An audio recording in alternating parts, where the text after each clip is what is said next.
आणि ह्यानंतर त्यांच्यामध्ये इच्छुक असलेले जे उमेदवार होते, आमदार होते, ज्यांना मंत्री बनायचं होतं आणि त्यांच्या वर्णीतील मंत्रिपद लागलं नाही, ते मंत्री म्हणून निवडले गेले नाही, असे नाराज उमेदवार, असे नाराज नेते आता ड्रामा करायला लागलेत. आता त्यांचा ड्रामा तुम्हाला बघायला मिळतोय. मित्रांनो, ड्रामा हा शब्द मी का वापरला?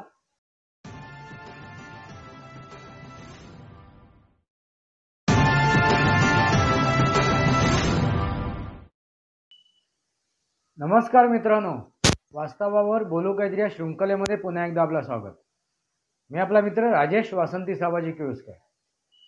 मित्रांनो, नुकत्याच विधानसभेच्या निवडणुका पार पडल्या, त्याचा निकाल लागला आणि युतीला बहुमत मिळालं. युतीचा होतो ना भविष्यतो असा विजय झाला आणि त्यानंतर विजयानंतर त्यांचं मंत्रिमंडळ स्थापन व्हायला एक काळ गेला, एक वेळ गेला आणि त्या वेळामध्ये, त्या काळामध्ये एक चर्चेला उधाण आलं होतं की मुख्यमंत्री कोण बनणार. एकनाथ शिंदे नाराज आहेत वगैरे वगैरे अशा चर्चेला उधाण आलं होतं. त्यानंतर मुख्यमंत्र्यांची घोषणा झाली. एक मुख्यमंत्री आणि 2 उपमुख्यमंत्री अशा तिघांनी शपथविधी पार पाडली. त्यानंतर आता हिवाळी अधिवेशनाच्या अगोदरच त्याच दरम्यान मंत्रिमंडळाच्या विस्ताराची सुद्धा घोषणा झाली आणि या मंत्रिमंडळाच्या विस्तारामध्ये भारतीय जनता पार्टी, शिवसेना आणि राष्ट्रवादी अशा 3 पक्षांना त्यांच्या योग्यतेप्रमाणे त्यांना मंत्रिपदं मिळाली, तेवढी संख्या मिळाली. आणि ह्यानंतर त्यांच्यामध्ये इच्छुक असलेले जे उमेदवार होते, आमदार होते, ज्यांना मंत्री बनायचं होतं आणि त्यांच्या वर्णीतील मंत्रिपद लागलं नाही, ते मंत्री म्हणून निवडले गेले नाही, असे नाराज उमेदवार, असे नाराज नेते आता ड्रामा करायला लागलेत. आता त्यांचा ड्रामा तुम्हाला बघायला मिळतोय. मित्रांनो, ड्रामा हा शब्द मी का वापरला? आपण म्हणतो ना, काय नाटक लावलंयस, काय नाटक चाललंय, त्या हिशोबाने मी ड्रामा हा शब्द लावलाय. त्यांचे ड्रामा सुरू झालेला आहे, त्यांची ही नाटकं सुरू झालेली आहेत. मित्रांनो, युतीला ज्या प्रकारे भूतो ना भविष्यतो यश मिळालेलं आहे, ते यश आता त्यांना पचवताना नाकीनऊ झालंय. आणि हे नाकीनऊ कोणाला होते आहे? तर जे आमदार निवडून आलेत ना त्यांना, ज्यांच्यावरणी मंत्रिपद लागलेलं नाहीये, ज्यांना मंत्रिपद मिळालेलं नाहीये. मित्रांनो, आता एवढा मोठा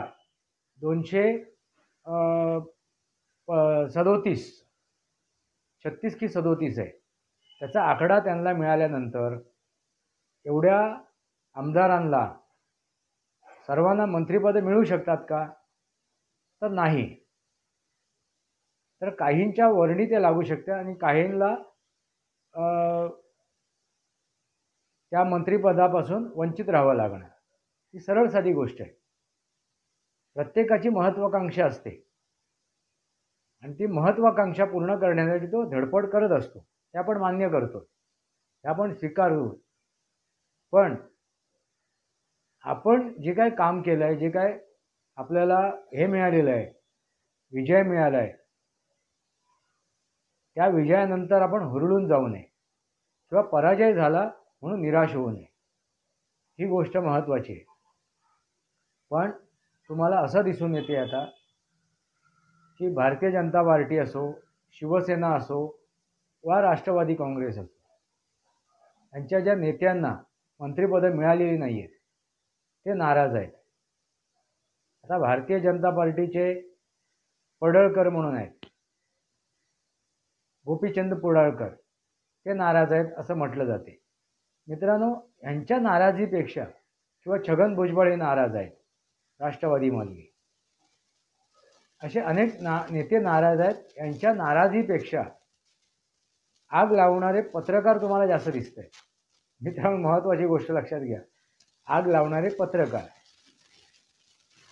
आणि तुम्हाला मी ह्यापूर्वीच म्हटलेलं आहे की आपल्याला आता अशी पत्रकारिता बघायला मिळते, अशा पत्रकारितेचा अनुभव तुम्हाला येतोय की समाजाचा, नागरिकांचा जो विषय आहे, जे त्यांचे मुद्दे आहेत, ज्या त्यांच्या मागण्या आहेत, त्या राहिल्या बाजूला, त्या जनतेसमोर, देशासमोर, राष्ट्रासमोर मांडायच्या विषय राहिला बाजूला, हे पत्रकार काय करत आहेत?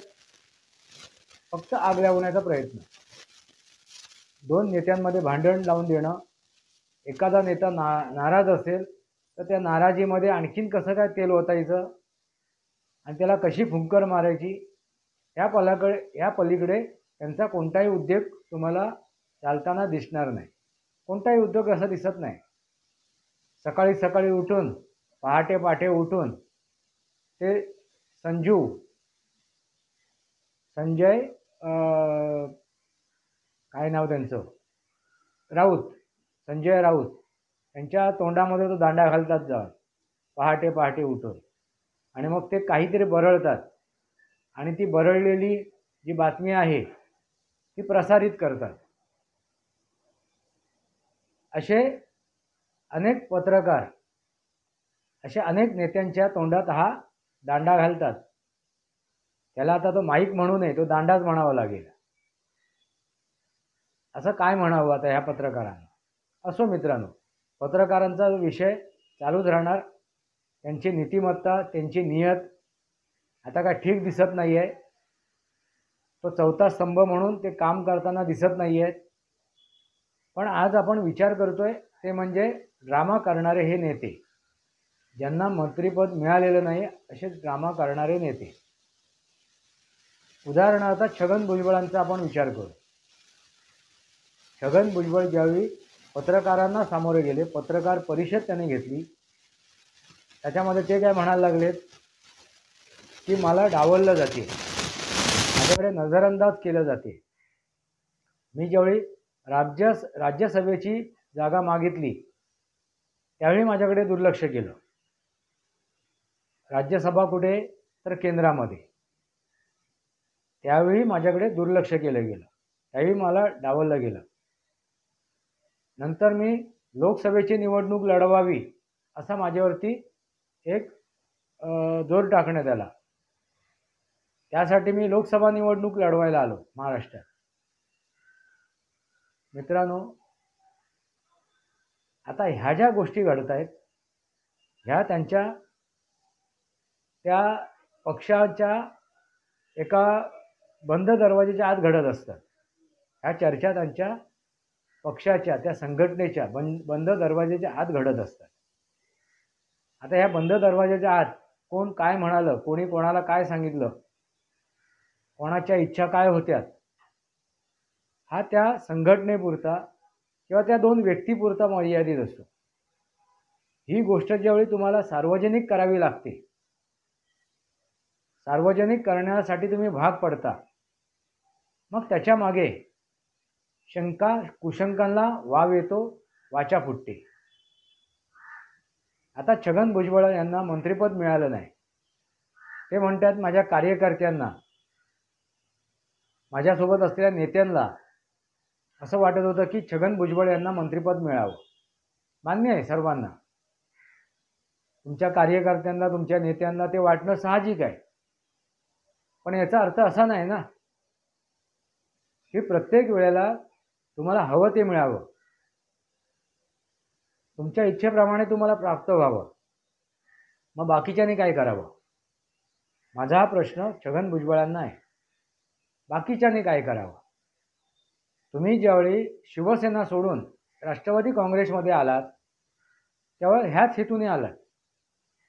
हाच तुमचा उद्देश होता की मला काहीतरी मिळावं, मला काहीतरी मिळत नाही आहे, माझ्यावरती मला डावललं जाते,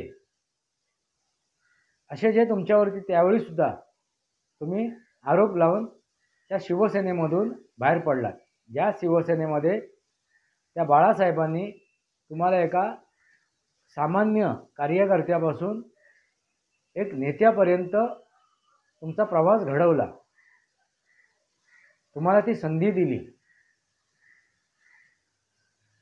तुमची ओळख करून दिली. त्या बाळासाहेबांना तुम्ही समजू शकलात नाहीत, त्या बाळासाहेबांच्या सोबत तुम्ही राहू शकलात नाहीत. यावरून लक्षात येते की तुमची एकच हे आहे, महत्त्वाकांक्षा आहे, ती म्हणजे लालच. ती म्हणजे लालच. आणि त्या लालसेपोटी तुम्ही पहिल्यांदा शिवसेना सोडलीत आणि शिवसेनेमधून बाहेर पडलात आणि शरद पवार यांचा हात पकडलात. मग जेवढे अजितदादा बाहेर पडले, मग तुम्ही अजितदादांच्या सोबत बाहेर पडलात. त्या शरद पवारांनी तुम्हाला आसरा दिला, सहारा दिला, तुम्हाला मान सन्मान दिला. त्या शरद पवारांना सोडून तुम्ही बाहेर पडला. अजितदादांची आपण परिस्थिती समजू शकतो, अजितदादांचे निर्णय आपण समजू शकतो.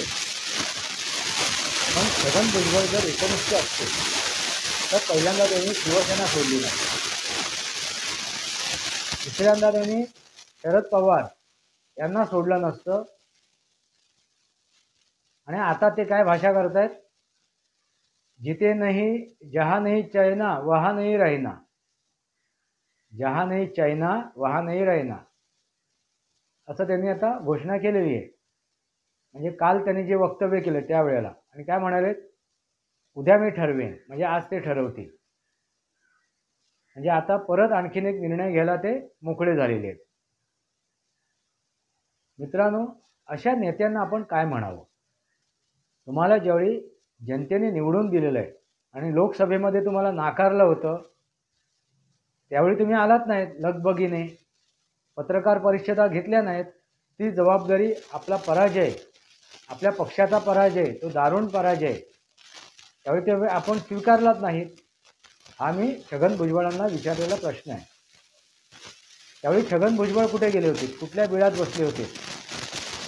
त्यावेळी ते लगबगीने त्यांनी पत्रकार परिषद घेतली आणि लोकसभेच्या निवडणुकीमध्ये जो दारुण पराभव झाला त्या पक्षाचा, त्याची जबाबदारी स्वीकारली नाही त्यांनी. मग त्याची जबाबदारी फक्त अजितदादा पवार यांची होती, कारण ते त्या संघटनेचे अध्यक्ष होते, नेते होते. म्हणजे बघा मित्रांनो, यावेळी हे जे नेते आहेत त्यांचा ज्यावेळी विजय होतो त्यावेळी ते काय म्हणतात, हा विजय मी स्वतः मिळवले, माझ्या हिमतीवरती, माझ्या कुवतीवरती, माझ्या क्षमतेवरती मिळवले. आणि ह्याच नेत्यांचा ज्यावेळी पराजय होतो, पराभव होतो, त्यावेळी हे घेऊन बसल्या राहतात. आणि त्याची जबाबदारी कोण घेतो, तर त्या संघटनेचा अध्यक्ष घेतो, त्या संघटनेचा नेता घेतो. मित्रांनो, हेच तुम्हाला बघायला मिळेल. आणि हीच गोष्ट तुम्हाला छगन भुजबळ यांच्या बाबतीत तुम्हाला दिसून येते.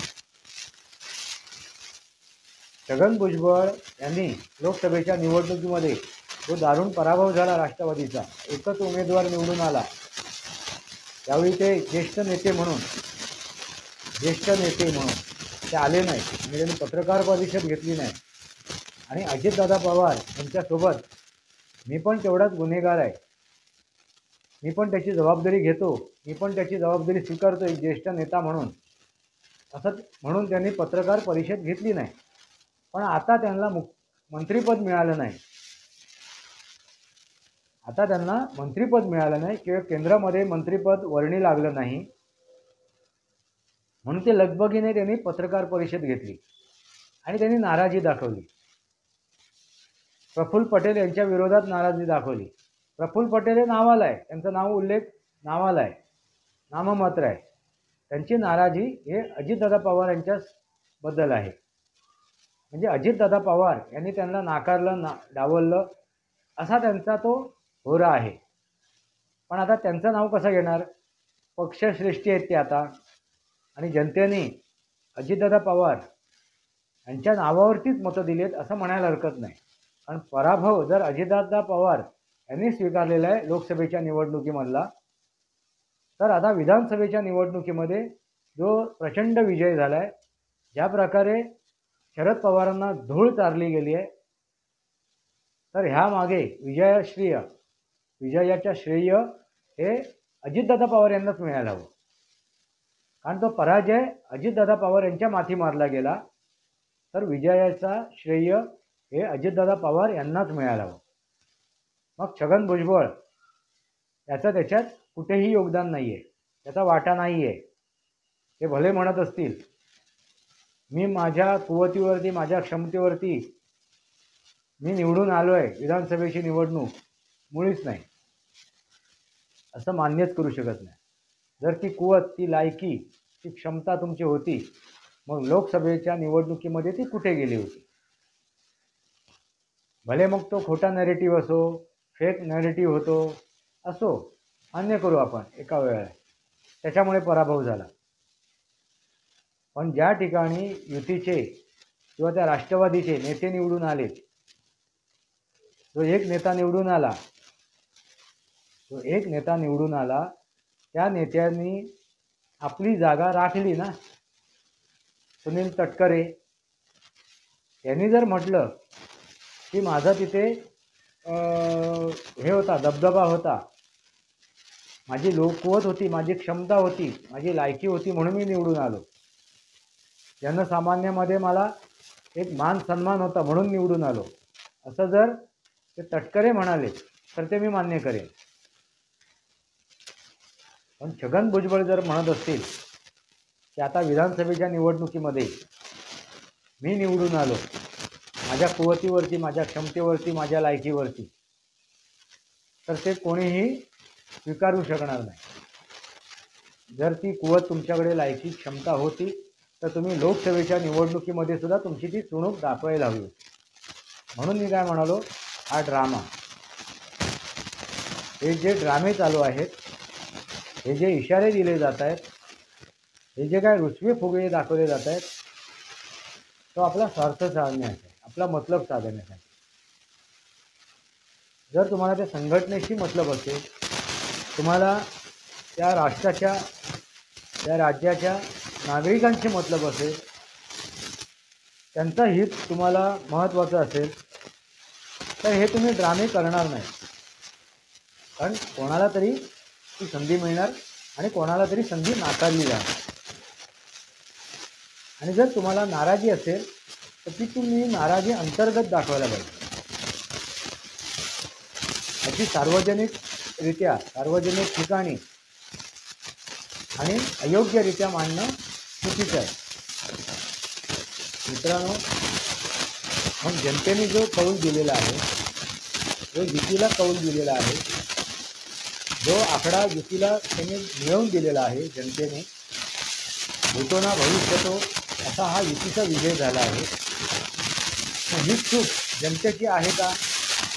जनतेने जे तुम्हाला ही संख्या मिळवून दिली, ही जनतेची चूक आहे का असं म्हणावं लागेल. कारण जर काठावरचं बहुमत मिळालं असतं किंवा जवळपासचं बहुमत मिळालं असतं तर ही परिस्थिती आलीच नसती. मित्रांनो, जिथे काय वाद घातले जात आहेत, जिथे काय नाराजी दाखवली जाते, हे रुसवे फुगवेले दाखवले जात आहेत, हे झालेच नसते.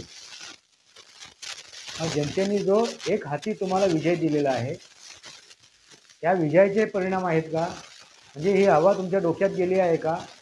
हे जनतेच्या वतीने म्हणतोय. आता जे कोण नाराज आहेत, फक्त छगन भुजबळ यांच्यावरतीच मी आरोप लावत नाही आहे. मग ते भारतीय जनता पार्टीचे असोत, शिवसेनेचे असोत किंवा राष्ट्रवादीचे असोत,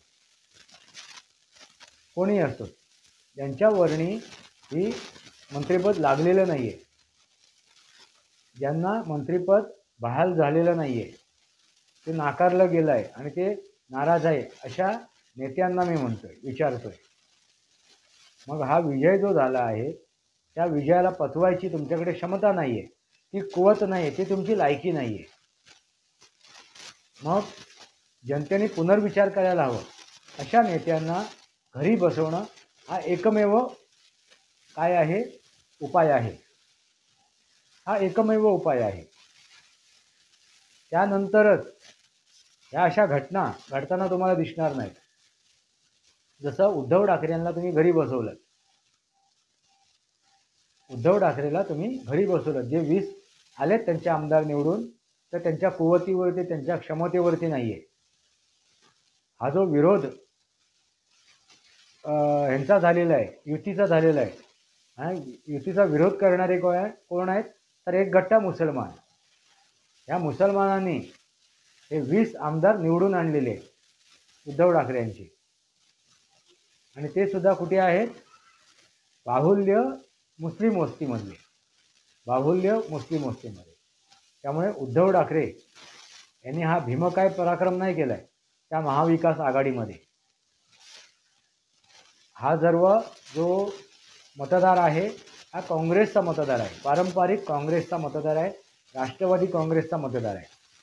हे काँग्रेस, राष्ट्रवादीने छगन भुजबळ शरद पवार यांची राष्ट्रवादी म्हणा किंवा अजितदादा पवार यांची राष्ट्रवादी म्हणा, हे काँग्रेसचीच विचारधारा आहे. आता कुठेतरी अजितदादा पवार ती विचारधारा सोडून अलीकडे येताना दिसत आहेत, पलीकडे जाताना दिसत आहेत. हळूहळू त्यांचा प्रवास चालू आहे. त्या काँग्रेसच्या विचारधारेपासून ते आपल्याला वेगळं करताना दिसत आहेत तुम्हाला. पण शरदचंद्रजी पवार यांची जी विचारधारा आहे, यांची जी राष्ट्रवादी आहे किंवा काँग्रेस आहे, यांची विचारधारा एकच आहे. आणि ह्या विचारधारेच्या मतदारांनी उद्धव ठाकरेंना जिंकून दिलेलं आहे. त्यावेळी त्यांनी ती छाती फुगवून बढाया मारू नये.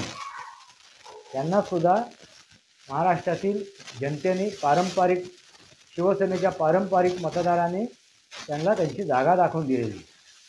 शिवसेनेच्या पारंपरिक मतदारांनी उद्धव ठाकरेंना जागा दाखवून दिलेली. मग आता अशीच जागा ह्या नेत्यांना दाखवून देणं गरजेचे आहे. अन्यथा उद्धव ठाकरेंनी जसा 2019 जनतेने दिलेल्या कौलाच्या विरोधात काय केलं, त्या